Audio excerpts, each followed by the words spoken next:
জমিনের থেকে বিদায় হয়ে গেল। বাবা কাছে গিয়ে তাকাইয়া দেখে তার সন্তান দুনিয়ার মধ্যে নাই, পরপারের বাসিন্দা হয়ে গেছে। এবার সন্তানের নাকের কাছে হাত দেয়, তাকায় দেখে নিঃশ্বাস জারি নাই, নিঃশ্বাস বন্ধ হয়ে গেল। এবার বাবা নিজেই সন্তানকে গোসল দিয়া, নিজেই কাফন পরাইয়া, নিজেই জানাজা দিয়া সন্তানকে জান্নাতুল বাকিতে দাফন করে দিয়েছে। এবার জান্নাতুল বাকিতে দাফন করার পর সকালবেলা যখন বাবা মসজিদে নববীতে ওমর রাদিয়াল্লাহু তাআলা এর পিছে নামাজ আদায় করার জন্য যায়, ওমর নামাজ পড়ার পর তাকায় দেখে সব সাহাবী আছে, ওই সাহাবী নাই। ওমরের মনে মনে একটা চিন্তা হইল, গতকালকে সাহাবী বলল এই সাহাবী আর জীবনে কবিরা গুনাহ করবে না, কিন্তু কি আশ্চর্য ব্যাপার, এখনই তো সাহাবী নামাজের মধ্যে আসে নাই।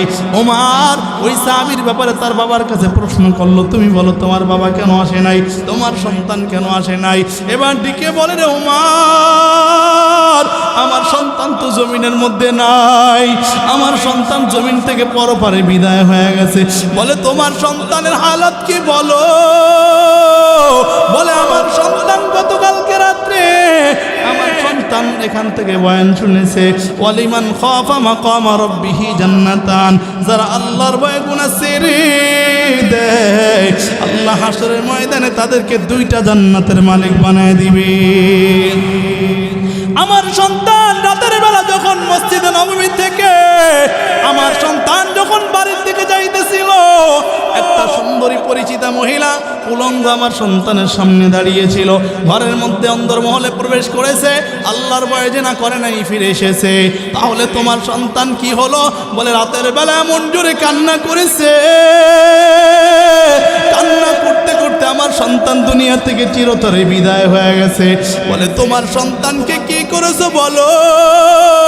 বলে আমার সন্তানকে আমি রাতের বেলা নিজেই গোসল দিয়া কাফন পড়াইয়া, নিজেই জানাজা পড়াইয়া, নিজেই জান্নাতুল বাকির মধ্যে দাফন দিয়ে দিয়েছি। বলে তোমার সন্তানের জানাজায় আমারে ডাকো নাই কেন? বলে দুশমনের ভয়, এই জন্য আমি আপনার রাতের বেলা ডাকি নাই। এবার ওমর বলে তোমার সন্তানের কবরের কাছে আমার নিয়ে চলো। ওমর একে এবার সন্তানের কবরের কাছে নিয়ে যাওয়া হলো। ওমর কবরটা জড়াইয়া চোখের পানি ফেলে কান্নার আওয়াজ। ওমর থেকে বলে যুবক, এই কবরটা তোর না হইয়া, এই কবরটা যদি আমি ওমরের হইতো আমার কপালটা বড় ধন্য হয়ে যাইতো। চিৎকার করে বলেন সুবহানাল্লাহ। এবার যুবক তার বাবারে ডেকে বলে, তুমি কত বড় সৌভাগ্য সন্তানের বাবা,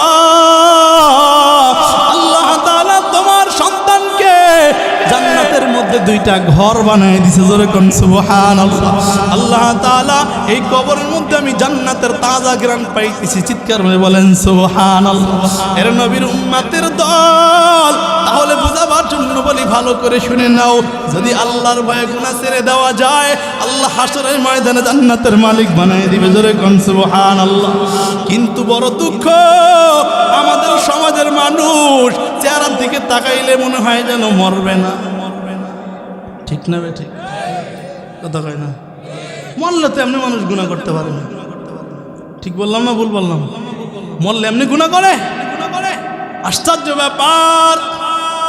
এ যুবক ভাই, বৃদ্ধ বাবাজি, বুঝার জন্য বলি ভালো করে শুনে নাও, হেদায়েতের মালিক মুহাব্বতে বলেন কে?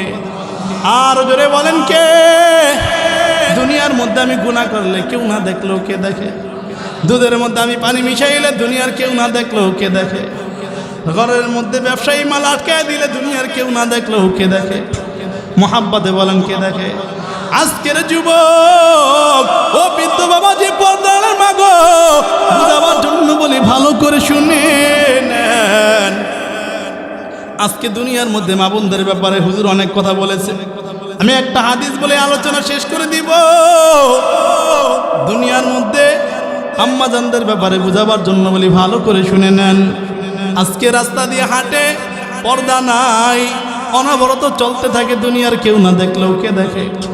কথা কয় না কে দেখে? মুহাব্বতে বলেন কে দেখে? এ বাবা, আল্লাহর পয়গম্বর হাদিসের মধ্যে জানায় দেন, যদি কোনো পুরুষ কোনো বেগানা মহিলার দিকে একটা নজর দেয়, আল্লাহ তাআলা সাথে সাথে একটা কবিরা গুনাহ তার আমলনামায় লিখে দেয়। চিৎকার করে বলেন নাউযুবিল্লাহ। এ বাবা, বুঝাবার জন্য বলি, ভালো করে শুনে নেন। এই মহিলা পরবর্তীতে এই মহিলা হেদায়েত পেয়ে গেছে। চিৎকার করে বলেন সুবহানাল্লাহ। এ বাবা, দুনিয়ার মধ্যে চিরজীবন থাকা যাবে না, আজও কাল হোক একদিন পরপারে যাইতেই হবে। কথা কয় না, ঠিক না বাড়ি জোরে বলেন। যতই তেলবাজি করেন, যতই চালাকি করেন, চালাকির থেকে বাঁচা যাবে, আল্লাহর আযাব থেকে বাঁচা যাবে, আল্লাহর আযাব থেকে বাঁচা যাবে না। বুঝাবার জন্য বলি, ভালো করে শুনে নেন। এর নবীর উম্মতের দল। আল্লাহ বলেন, আম্মা মান খাফা মাকাম রাব্বিহি ওয়া নাহান নাফসা আনিল হাওয়া ফাইন্নাল জান্নাতা হিয়াল মাওয়া। যারা আল্লাহর ভয়ে গুনাহ ছেড়ে দিবে, আল্লাহ হাসরের ময়দানে তাদেরকে জান্নাতুল মাওয়ার মালিক বানায় দিবে। জোরে কোন সুবহানাল্লাহ। কিন্তু বড় দুঃখ, বড় দুঃখ, আজকে আমাদের সমাজের কিছু পীর সাহেব আছে, তারা তাদের মুরিদদেরকে জান্নাতের মালিক বানায় দেয়। আছে না নাই? কথা কয় না, আছে না নাই? এই যে গত কয়েকদিন আগে একটা কইতেছে, আমি চাই না বেহেশত, ভয় পাই না জাহান্নাম। আমি চাই না বেহেশত, ভয় পাই না জাহান্নাম। আমার কপালে লিখে দিও দয়াল নবীর নাম। নাউজুবিল্লাহ, আস্তাগফিরুল্লাহ, নাউজ। আমি চাই না বেহেশত, চাই না জাহান্নাম, আমার কপালে লিখে দিও দয়াল নবীর নাম। আচ্ছা, কথাটা যে একটা কথা, দুইটা কথা যা বলছে পরেরটা ঠিক আছে, প্রথম দুইটা কি কইছে? আল্লাহ বলেন ওয়াইদাত লিল মুত্তাকিন, আমি আল্লাহ জান্নাতের ওয়াদা করছি মুমিনদের ব্যাপারে। চিৎকার করে বলেন সুবহানাল্লাহ। আল্লাহ জান্নাতের আশা দেখাইছেন, জাহান্নামের ভয় দেখাইছেন। কথা কয় না, ঠিক না বাড়ি জোরে বলেন। কিন্তু যদি কোনো ব্যক্তি এই কথা বলে, তার ঈমান চলে যাবে। কথা কয় না, ঠিক না বাড়ি জোরে বলেন। রে বাবা, ভালো করে শুনে নেন। আল্লাহ বলেন, ওয়া আম্মা মান খাফা মাকাম রাব্বিহি ওয়া নাহান নাফসা আনিল হাওয়া ফাইন্নাল জান্নাতা হিয়াল মাওয়া। যারা আল্লাহর ভয়ে গুনাহ ছেড়ে দিবে, দুনিয়ার কোনো পীর সাহেব কিয়ামতের ময়দানে সুপারিশ করতে পারবে? আওয়াজ দিয়ে বলেন। দুনিয়ার কোনো পীর সাহেব কিয়ামতের ময়দানে সুপারিশ করতে পারবে না, কোনো উস্তাদ কিয়ামতের ময়দানে সুপারিশ করতে পারবে না। আল্লাহর পয়গম্বরের মেয়ে হযরত ফাতেমা রাদিয়াল্লাহু তাআলা আনহাকে পয়গম্বর ডেকে বলেন, ইয়া ফাতিমাতি ইনকিদি নাফসাকি মিনান নার ফাইন্নী লা আমলিকু লাকুম মিনাল্লাহি শাইআ। হে ফাতেমা, তুমি তোমাকে জাহান্নামের আগুন থেকে বাঁচাও, কারণ কিয়ামতের ময়দানে আমি তোমার জন্য কিছুই করতে পারবো না। নবী যদি তার মেয়ে ফাতেমাকে এই কথা বলেন, তুমি তোমাকে জাহান্নামের আগুন থেকে বাঁচাও, আমি কিয়ামতের ময়দানে তোমার জন্য কিছুই করতে পারবো না। কিন্তু আম্মা জানদেরকে হাদিসের কথা শুনাইলে হুজুররা কত কথাই না কয়। কথা কয় না, ঠিক না বাড়ি জোরে বলে। হুজুররা কত কথাই না কয়। ওই আমাদের একজন বলতেন, টাকা গোল, পয়সা গোল, গোলালু গোল, এর থেকে বেশি গোল মনের গন্ডগোল। ঠিক না বাড়ি জোরে বলেন। মনে যদি ভেজাল না করে মুমিন, কোরআন হাদিস যদি জিবরাইল আমিনকে দিয়ে বয়ান করানো হয়, ওই বান্দা কোনোদিন দিনদার হবে না, আল্লাহওয়ালা হবে না। কথা কয় না, ঠিক না বাড়ি জোরে বলেন। আর অন্তরে যদি হেদায়েতের নিয়ত হয়, বান্দা করে আল্লাহর রহমত টপ টপ হয়ে পড়ে। কথা কয় না, ঠিক না বাড়ি জোরে বলেন। এই জন্যই তো কয়, টাকা গোল, পয়সা গোল, গোলালু গোল, এর থেকে বেশি গোল মনের গন্ডগোল। ঠিক না বাড়ি জোরে বলেন। মিন তিতা, নিন্দা তিতা, আরো তিতা খর, এর থেকে বেশি তিতা 203-এর ঘর। ঠিক কিনা? মেলতি কমলতি কিবা মন্ত্র জানে, গলায় বাইন্দা আস্তে আস্তে টানে। শহরে বাজারে দেখো নারীদের ঢল, পর্দাবিহীন তারা করে ঝলমল, অন্যকে তার দিকে আশেকে বানায়। দেশটা যে ধ্বংস নারীর বেপরদায়, সবার মুখে একই আওয়াজ হায় হায় হায়। ইবলিশে আদম বাংলাদেশে হয়েছে আগমন নারীর বেশে, দলে দলে মিলা নারী মেলা মিলায়, পার্কে বসিয়া ওরা মেলা মিলায়। দেশটা যে ধ্বংস নারীর বেপরদায়। কথা কয় না, ঠিক না বা ঠিক করে বলেন? এ মা, বুঝাবার জন্য বলে আমি কারো বদনাম করতেছি না।